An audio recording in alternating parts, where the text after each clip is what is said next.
There are only tricks to getting a discount on the drink package.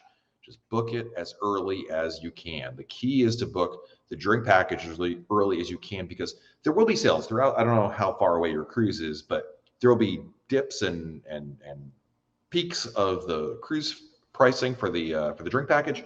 And my advice is you buy it now, lock in the price. If there's a lower price tomorrow, next week, next month, you can always cancel and rebook with no penalty there. Why, oh, why isn't there a water slide on Odyssey of the Seas? I think that's just a design choice for that particular class of ship, the Quantum class.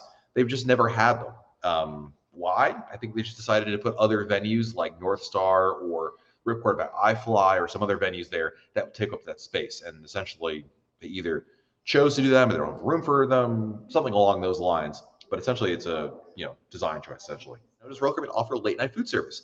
They do. I mean, Pizza Sorrento's or Cafe Promenade or both is open usually late night, something like that. Room service is available as well through the late night as well. Beyond that, that's pretty much the extent of the late night service. There isn't. Most of the restaurants close up around 9 or 9:30 or so. And you might get the exception would be like Playmakers. Depends on the ship you're on, basically. Is you might have some other options that are there, but not a lot of like super like past 10 o'clock. It's really usually just pizza, Cafe Promenade, and room service, of course. Going on Harmony, March 4th. Question: is it worth it to bring a stroller for my 2-year-old and 4-year-old? I know, big ship. Thoughts? Boy, if my wife was here, we'd have a whole argument about this because we argued about this every single time. I would say no, you shouldn't bring a stroller. It takes up too much space. It's a hassle to bring around. It creates more problems than it solves when you might actually need one. My wife would say, you're not holding the baby nearly as much as I am. The stroller is totally worth it.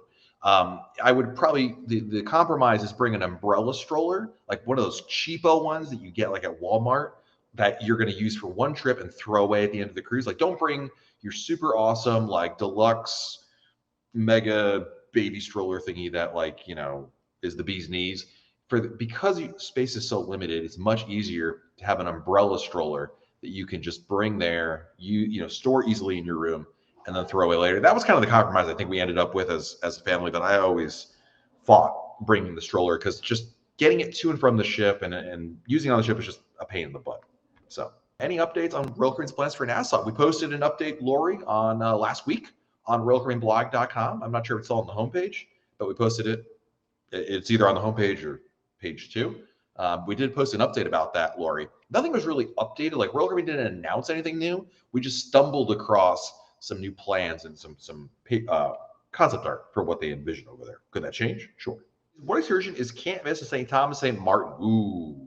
St. Thomas, I always tell people Magens Bay. It's a great option there. St. Maarten, I would probably say just pick another beach. There's a lot of great choices, whether it is Orient Beach on the French side or some of the beautiful beaches on the Dutch side. I mean, you really can't go wrong with almost any of them. I remember, William, I was in St. Thomas once, and I was talking to the taxi driver, and he's like, let me be honest with you. All our beaches are beautiful here. There's lots of great choices. So certainly Magens Bay in St. Thomas. If you've never been there, you got to go there at least once. And then in St. Maarten, maybe Orient Beach or Grand Case Beach on the French side are really, really nice. Are there any new restaurants coming soon on board? Basically only on Icon of the Seas, Jeremy. So besides Icon, there's really nothing else that's new coming to existing ships in the fleet. So really you're looking at Icon of the Seas. And we only know some of the dining venues, not all of them yet. So we'll have to get more information about that when that gets announced later on. Some point between, I'm assuming sometime later this year, quite frankly.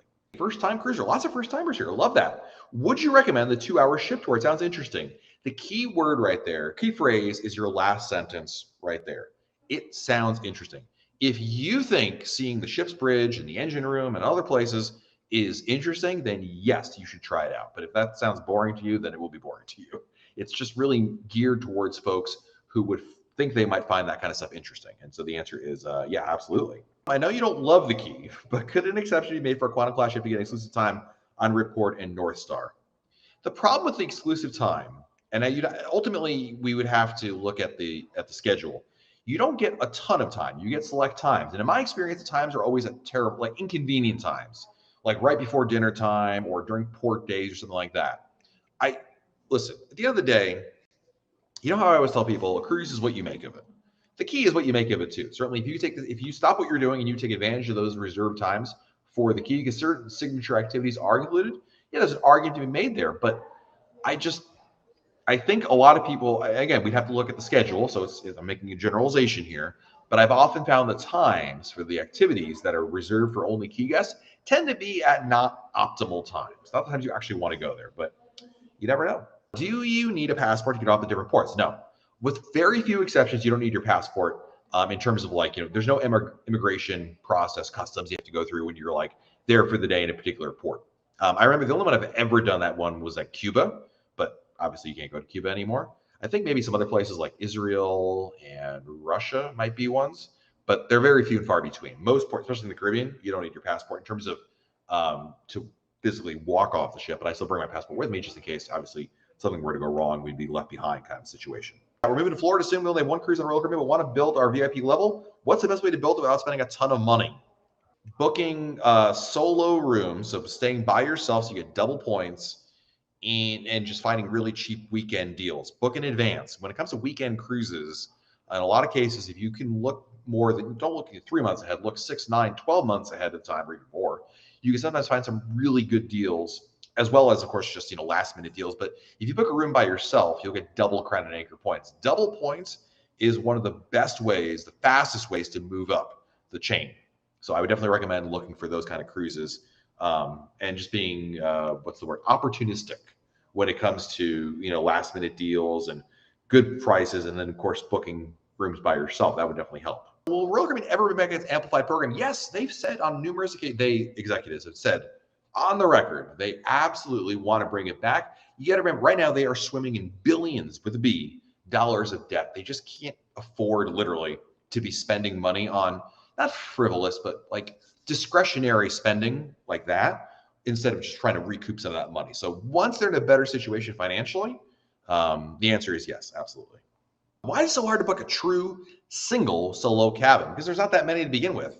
And since there's so few inventory and enough people know about them, Sean, that they just go like that. So one of the first kind of categories to go when new itineraries go out there. So because people know about them, that's essentially the reason why. First time cruiser here, can I waive the gratuity? And the answer is no. I mean, you can, but you shouldn't do it. Basically, the crew members work really hard.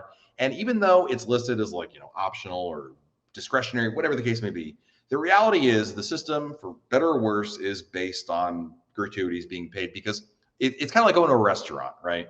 You go to a restaurant, you sit down, tipping is optional, but you tip the person, right?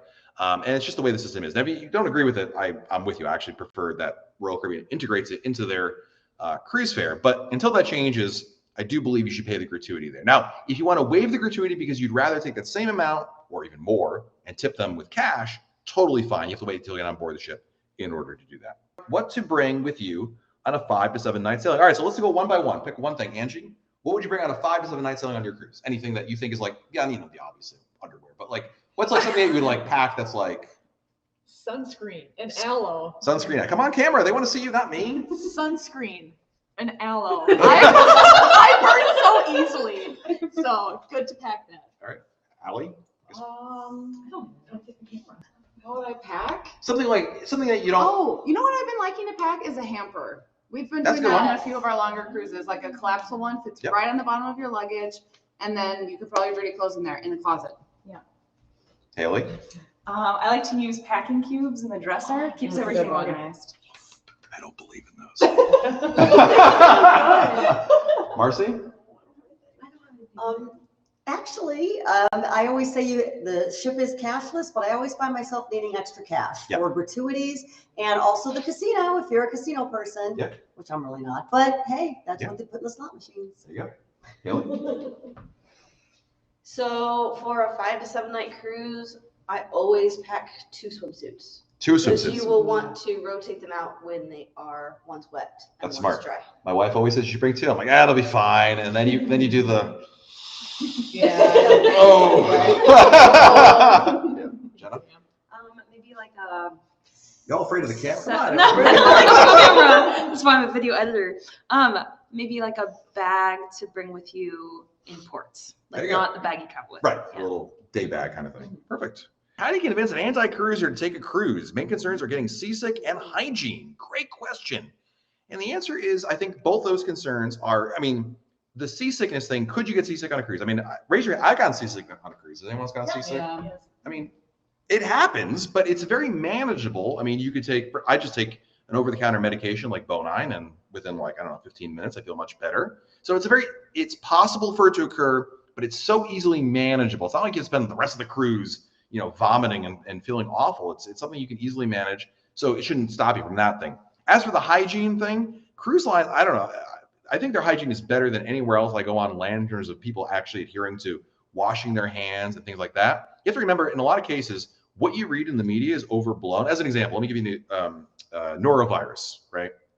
Norovirus pre-COVID was like the big thing that happens on cruise ships. But if you look at the CDC data, like 1% of norovirus cases actually emanate on cruises. And primarily, you see them in schools, nursing homes, and prisons, I think is the number 3.